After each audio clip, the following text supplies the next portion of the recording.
Hello, welcome to brain brusher your own e learning class.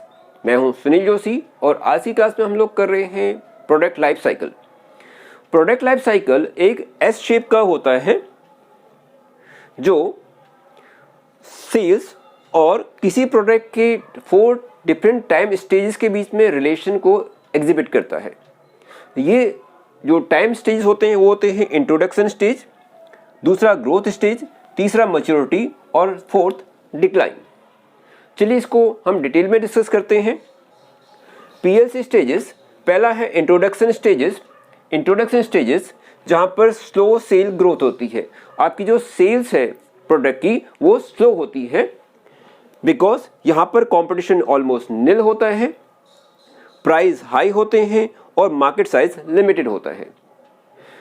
जब कोई भी नई फर्म मार्केट में अपने नए प्रोडक्ट को लॉन्च करती है तो उस केसेस में उसका प्रोडक्ट बिल्कुल न्यू होता है और इसका वो फर्म एडवांटेजेस लेती हैं, इसलिए वो फर्म अपने प्रोडक्ट के प्राइस को हाई रखती हैं।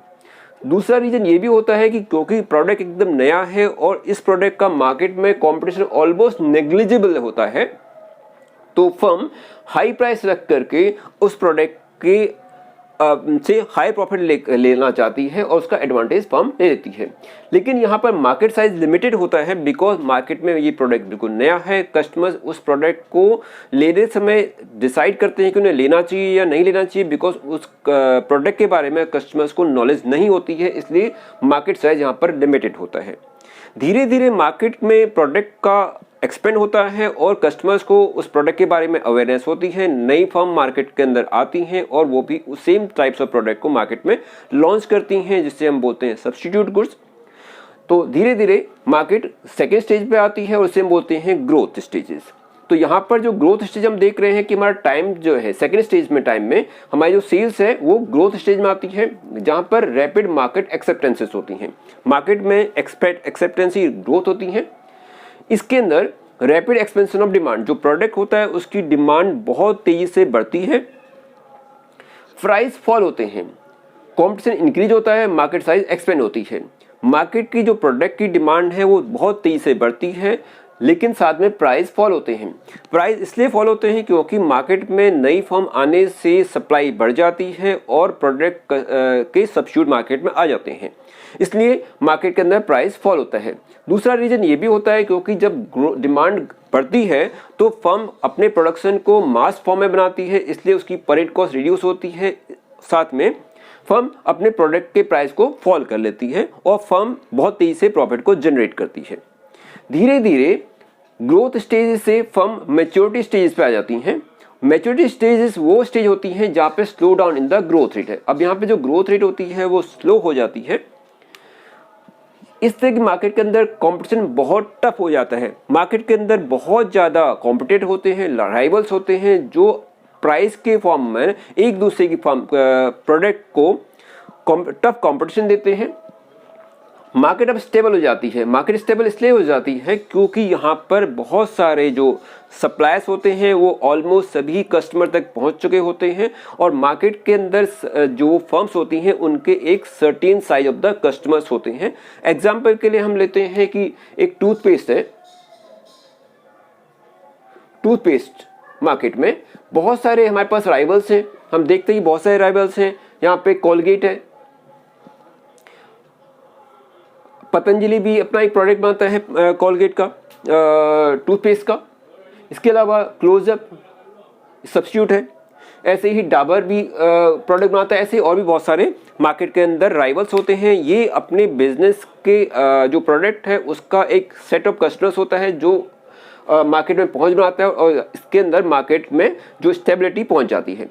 इसके बाद मार्केट के अंदर इस तरह की जो थर्ड स्टेज होती है, ये मार्केट में प्रॉफिट को डिक्लाइन करने लग जाती है क्योंकि मार्केट स्टेबल सिचुएशन पहुंच जाती है। कंज्यूमर की जो साइज है वो लिमिटेड होता है, लेकिन मार्केट के अंदर सप्लायर बहुत ज़्यादा होते हैं, प्रॉफिट डिक्लाइन हो जाता है और मार्केट के अंदर स्टेबिलिटी आ जाती है। फोर्थ स्टेज में डिक्लाइन फेज होता है, तो धीरे धीरे प्रोडक्ट जो है वो डिक्लाइन स्टेज में पहुंच जाता है। डिक्लाइन स्टेज के अंदर शार्प डाउनवर्ड द ड्रिप, जहां पर एक्सपेंशन इज नॉट पॉसिबल। अब अपने प्रोडक्ट को फर्दर एक्सपेंशन करना पॉसिबल नहीं होता है क्योंकि ऑलमोस्ट जितना भी कंज्यूमर साइज है, कस्टमर साइज है, वहां तक पहुंच हो चुकी होती है कस्टमर की, इसलिए सेम प्रोडक्ट को और एक्सपेंशन करना पॉसिबल नहीं होता है। सेल्स एंड प्रॉफिट दोनों ही डिक्लाइन हो जाते हैं।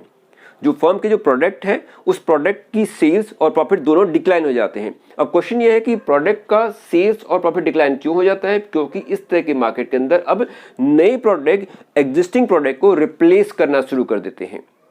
एग्जाम्पल के लिए जो मोबाइल फ़ोन है, मोबाइल फ़ोन के अंदर स्मार्टफोन आने से जो फीचर फ़ोन थे वो रिप्लेस हो जाते हैं, तो फीचर फ़ोन की जो डिमांड है वो डिक्लाइन हो जाती है, उसकी सेल कम हो जाती है, उसके प्रॉफिट कम हो जाता है और उन फ़ोन की जगह नए प्रोडक्ट यानी स्मार्टफोन उसको रिप्लेस कर लेते हैं।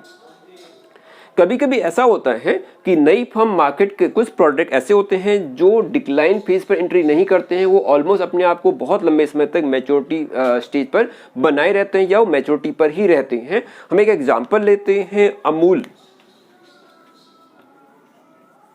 अमूल बटर का।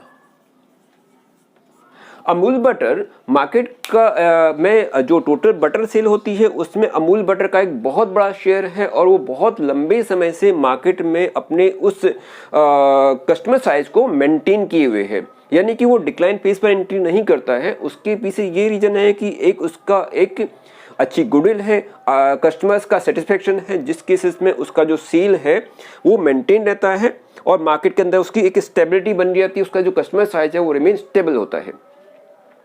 हम एक स्टेज लेते हैं जहाँ पर रैपिड एक्सपेंशन और डिमांड की बात करते हैं, जो हमारा सेकंड स्टेज है, ग्रोथ स्टेज, जहाँ पर रैपिड मार्केट एक्सेप्टेंस होती है। हम इसका एग्जांपल लेते हैं लाइक कोविड-19 सिचुएशन में। कोविड-19 की सिचुएशन में जहाँ पर स्कूल कॉलेजेस बंद हैं और वहाँ पर मार्केट में ऑनलाइन क्लासेस की डिमांड बहुत तेज़ी से बढ़ी है, तो ऐसे केसेस में ऑनलाइन क्लासेस लेने के लिए रिक्वायरमेंट्स होती है स्मार्टफोन्स की, जिसमें जो स्टूडेंट है वो अपने टीचर्स के साथ में कांटेक्ट कर सकता है, जिसके अंदर कैमरा, अच्छी क्वालिटी का कैमरा होना चाहिए, वॉइस सेट होना चाहिए। तो इस ऐसे केस में डिमांड बढ़ती है मोबाइल फ़ोन्स की, लैपटॉप्स की, वेबकैम्स की। तो ऐसे केस में rapid expansion of the demand, इस तरह से मार्केट की जो डिमांड होती है प्रोडक्ट की वो बहुत तेज़ी से बढ़ती है। नए मार्केट में प्रोडक्ट्स लॉन्च होते हैं, तो इसको हम कह सकते हैं ग्रोथ। धीरे धीरे अगर वो सिचुएशन स्टेबल हो जाती है तो फिर वो मैच्योरिटी आती है और देन डिक्लाइन फेज पर प्रोडक्ट आ जाता है। आई होप आपको ये PLC क्लियर हुआ होगा। If you have any doubt तो आप प्लीज़ मुझे कमेंट बॉक्स में ज़रूर लिख कीजिए। If you are new in this channel तो प्लीज़ मेरे चैनल को लाइक और सब्सक्राइब जरूर कीजिएगा। Thank you for watching.